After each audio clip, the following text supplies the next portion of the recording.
Welcome to Penrose Learning, where we make understanding easy. You begin by confirming power and Bluetooth. Make sure the AirPods 4 have charge and your MacBook Pro's Bluetooth is on. Once done, keep the AirPods in their case with the lid open and press the case pairing button until the LED flashes white. You do this because the white flash signals discoverable mode. The Mac can then see a new device. Meanwhile, open System Settings and select Bluetooth to watch for the AirPods 4 entry to appear in the device list. You click the AirPods 4 entry in the Bluetooth list and choose Connect. This initiates the secure simple pairing handshake. Wait for status updates.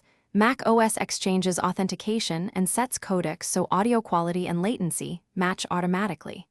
If prompted, accept any microphone or audio permissions so apps can use the AirPods.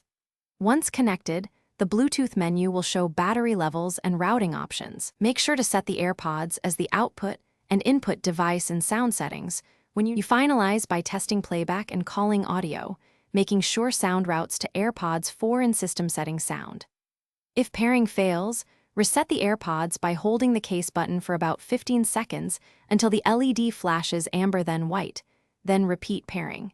You do this to clear prior pairings that might block discovery.